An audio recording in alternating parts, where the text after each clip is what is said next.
Good morning mga guys. Today's video, paggagawa tayo ng service ng sasakyan. Umpisa natin, i-set up natin yung hoist para iangat natin yung sasakyan.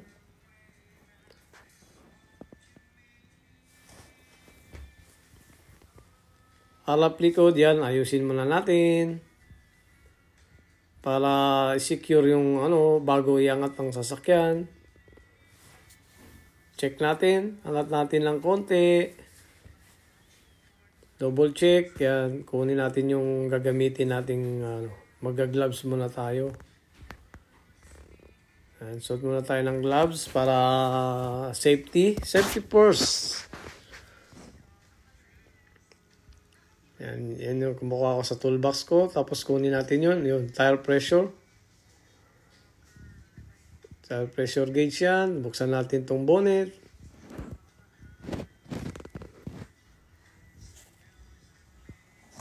Normal service lang po ito. Yan. Ganito lang po ginagawa namin dito sa Australia. Dati po akong OFW sa Saudi. Sa General Motors ako nagtatrabaho, GM. Nag-apply ako papunta rito ng Australia. Ayan, ito trabaho ko ngayon. Dito ako sa Holden. Franchise din ng GM to Motors. Pero sa ngayon, wala na. Nag-close na yung franchising ng Holden to GM. So, separate na yung franchise ng dealer. Independent dealership na kami. Yung may-ari lang yung pinapasukan ko ngayon dito. Yan. Naglalagay tayo ng tubig dun sa may washer, bottle ng wiper. Basic service lang itong ginagawa ko. Araw-araw na routine na trabaho. 8 hours work. And double check natin yung hoist bago natin iangat. Tignan natin. Medyo may tubig na tumatagas. Yung naglagay ako sa checkin muna natin. Baka natanggal yung bypass hose nung wiper washer motor. Kasi merong bypass hose yun eh. So siguro tumatagas. Yan, checkin natin. Galing sa ilalim. Yan, titignan ko muna. Kailangan muna natin i-fix yun kasi tumutulo yung tubig. Ayan.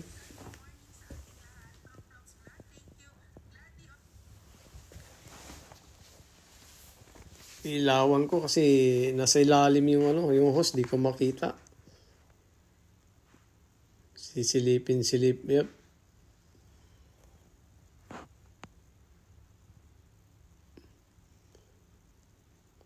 Ang sikip pa naman, sa ilalim nakalagay. Kailangan natin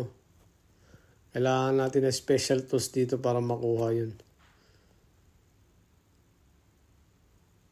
Dudukutin natin kasi kailangan minto yun kasi tumatagas, mauubos yung tubig niya.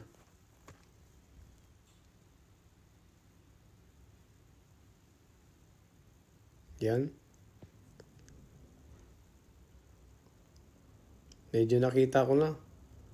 Nasa ilalim nga, nakapasok, nakababa yung natanggal dun sa pagkaka-clamp.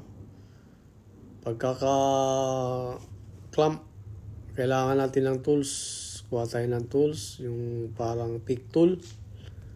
Kuha tayo ng pick tool para maabot natin yun kasi nasa pinakailalim.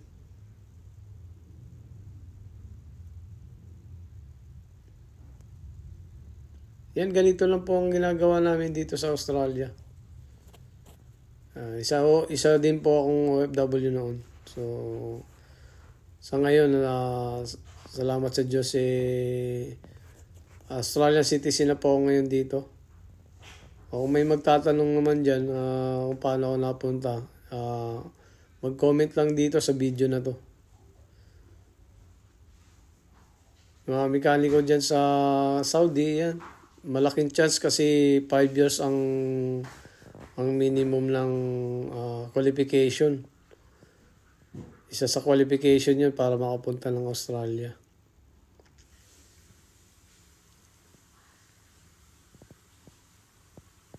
Yan, hanggang ngayon hindi ko pa makuha na nakasiksik sa ilalim yung maliit na hose. Yan. Dinidikit ko na sa ilalim yan para okay, ayos na. Fix na.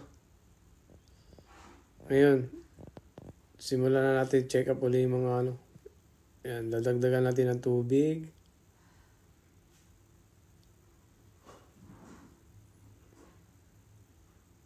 Checkin natin yung pollen filter. Yan yung cabin filter sa AC.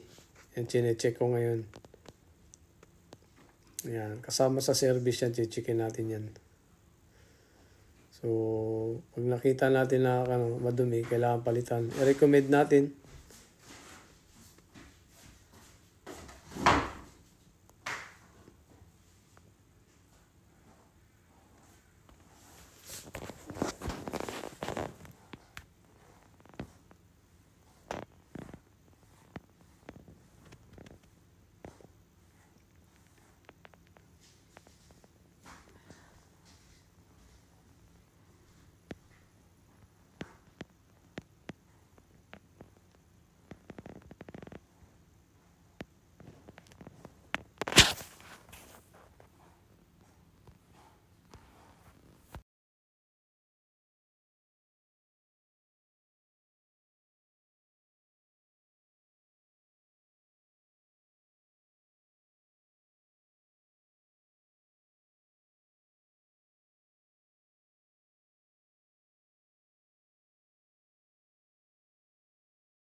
Ito naman, mag-check tayo ng battery. Gagamitan natin ng battery tester tools. Basic lang ito. Isang positive, negative lang, dalawang cable. Yan, setup natin.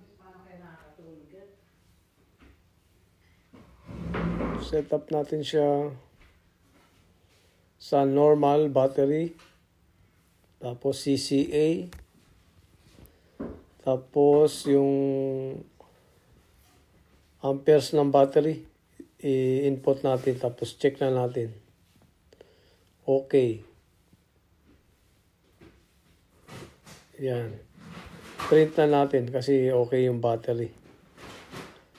Pass battery test. So, ipiprint natin para sa customer yan, yung copy ng customer. Ganyan lang kadali pag-check ng battery.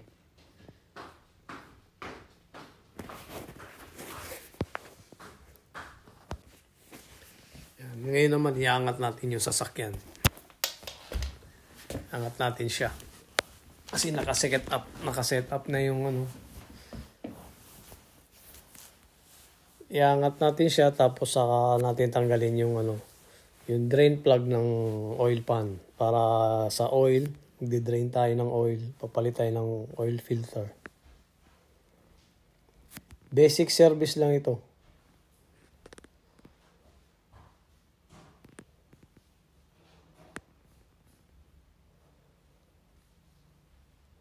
Ayun, kasama ko nasa kabila.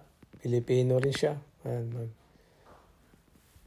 nagda-diagnose siya kasi may problema yung ano niya, yung sasakyan na chine-check niya. Dito sa Australia, pag binigay sa iyo ang repair order, kailangan lahat 'yon gagawin mo. Mapa-electrical, diagnose, aircon, gagawin mo lahat yun. Bumper to bumper ng sasakyan, kailangan checkin mo. Di ka guys sa Middle East, sa Saudi. Kung mechanical ka lang, transmission, electrical, aircon. Ito dito sa Australia, lahat. Kailangan alam mo lahat, bumper to bumper. Yun ang pagkakaiba dito. Maliliit lang ang workshop dito, di kagaya sa Middle East, malalaki. Dito, normal na workshop lang. Pero, dealer siya. Dealer ng mga franchise ng mga iba-ibang model ng sasakyan. Yan, dito, i-drain na natin yung langis. Yan.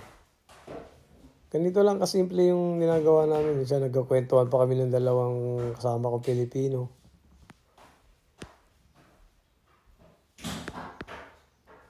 Yan, habang gumagawa, nagkikwentuhan.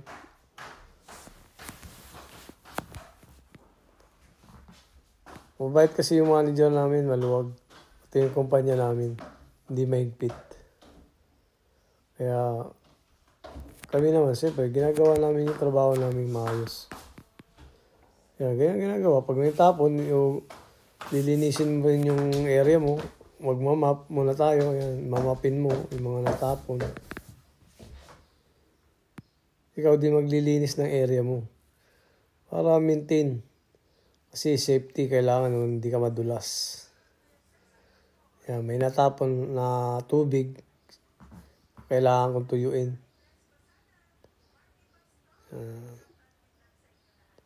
All around tayo dito, yan. Linis, mekaniko.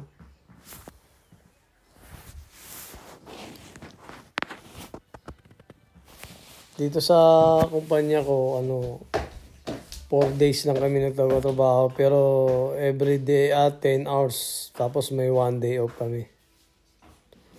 So Monday to Thursday lang, Friday off. Depende sa sa roster mo. Kung ano yung day off mo, Monday, Tuesday, Wednesday, ganun.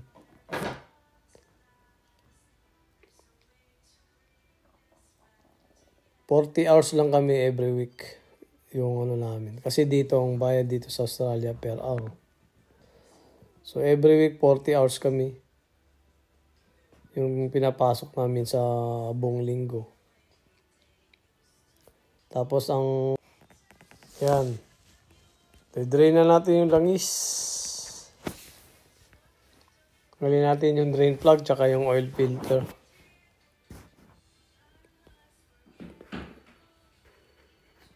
Luwagan natin, patuloyin natin siya.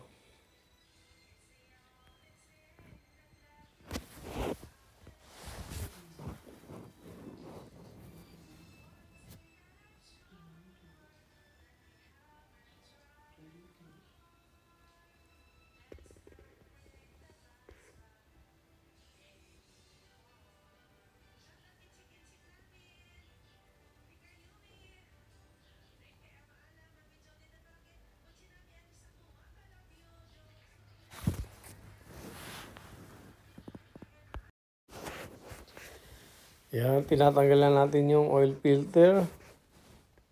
Tapos yung drain plug, patutuloyin natin siya ngayon. At tapos, hanginan na natin yun ng 4 na gulong. Ibabalance natin siya dahil lagyan ko siya ng 40 PSI bawat isa. Yan. Isa sa kanan, sunod sa kaliwa. Dito naman, sa harapan. Tapos sa kanan. Habang dinidrain yung yan, chinecheck ko na yung tire pressure. Yan. Susunod naman natin, checkin natin yung yung tire depth ng gulong. Yan. Isa-isa natin yan. Check natin. Yan. Kaliwat kanan, check natin yung mga suspension. Likod. Ilalim, checkin natin yan, yung mga suspension. Okay. Okay, lahat yan. Ganun lang ka-simple lang mga kaibigan. Ay, kukwentuhan pa kami habang gumagawa. Mayroon siyang tinatanong sa akin. Pinuntahan ko muna saglit. Ayan, umalis na siya. Tuloy na natin. Palitan na natin yung oil filter. Lagay na natin. Ayan. Tapos higpitan natin ng konti. Pati yung drain plug, ilagay na rin natin. Punasan natin. Ayan na. Nahigpitan natin. Yun, tapos na siya. Okay na. Malinis na. Nalinisan ko na. Ngayon, i-input naman natin yung ngayon. Dito tayo. Ayan, yung repair order natin. Tapos i-ano natin sa job list. Yung parang workflow ng I-encode natin yung job card. Yung mga ginawa natin. Check up. Lahat. Breno. Yung mga i-record natin yan sa computer. Yan, naka-record yan. I-input natin yung job card number. Lalabas yung mga details. Yung maintenance check-up nandito na sa computer. Tapos, pag natapos pilapan yan, isisend na natin doon sa service advisor. Para yung service advisor naman, isisend naman nila yung copy sa mga customer. Para malaman nila yung mga recommendation na kung ano yung mga nakita natin ng mga fault, mga problem, yung mga recommendation sa sakyan, sa bumper to bumper, harap likod, ilalim, yung mga suspension. Yan, input natin dyan lahat. Pag na-input na natin lahat, saka natin yan isisend dun sa service advisor. At kung meron namang piyesang papalitan, ilalagay muna natin sa spare parts. Ganun lang kasimple, naka-systemize dito. Yan, naka-laptop. Naka-record ko na lahat. Ngayon, isisend ko na sa spare parts kung mayroong additional na recommendation. Yun, may nakakalimutan pa ako ng konti. Tignan natin. Double check ko lang para kung mapalitan o may isama, may habol sa quotation ng spare parts. Ayan, may nakita ako ngayon, idadagdag natin.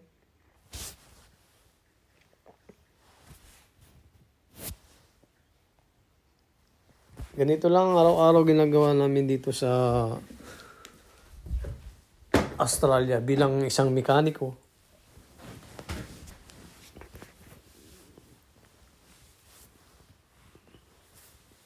Napakagaan lang, napakasimple.